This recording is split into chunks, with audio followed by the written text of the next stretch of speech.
পারো, এই পারো, বেলা হয়ে গেলে জঙ্গল থেকে ফুল নিয়ে ফিরতে দেরি হয়ে যাবে, আর বিক্রি করতে পারবো না। ওঠ মা।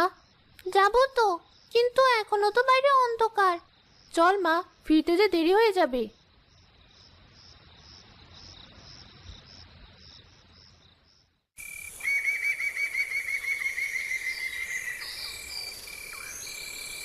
মা, আমার খুব ভয় করছে।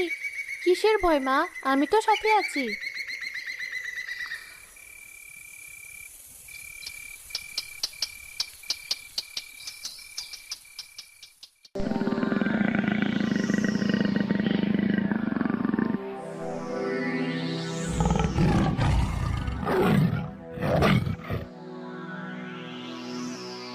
মা, আজ মনে হয় আর বেঁচে ফিরতে পারবো না।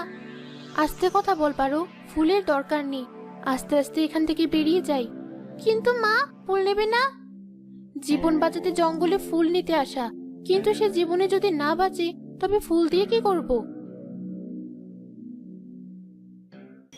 বাড়ি ফেরার জন্য তারা জঙ্গলের ওপর পথ ধরে কিছু দূর যেতেই সামনে একটা লাল গোলাপের চারা দেখে। ছোট্ট গাছটিতে একটি টকটকে লাল গোলাপ ফুটেছিল। মা, দেখো কত সুন্দর গোলাপ ফুল গাছ, চারাটি আমি নেব। তোর যখন মনে যাচ্ছে তখন নিয়ে নে। গোলাপের চারাটি নিয়ে কিছু দূর যেতেই তারা একটি নীল ফুলের চারা পেল, যেটা একটি তরতাজা নীল ফুল ফুটেছিল। মা দেখো, কত সুন্দর নীল ফুল, এমন ফুল তো আগে দেখিনি। তাই তো, এই ফুলের নাম কি? আমি তো জানি না মা, ফুলের চারাটা কি নিব? নে, লাগিয়ে দিলে যদি বেঁচে যায়। জঙ্গল থেকে বের হতেই তার এক অর্ধমৃত কালো গোলাপের চারা পেল। মা, ওই দেখো, কুয়োর পাশে একটা অর্ধমৃত কালো গোলাপের গাছ, ওই গাছটিও নিয়ে আসি।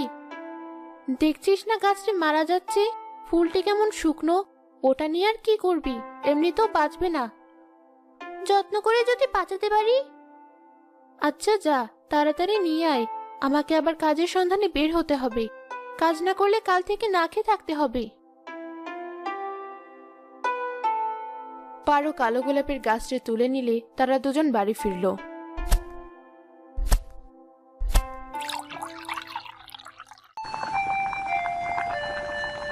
রান্না বসিয়েছ মা? হ্যাঁ মা, রান্নাটা করেই আমি কাজ খুঁজতে বের হব।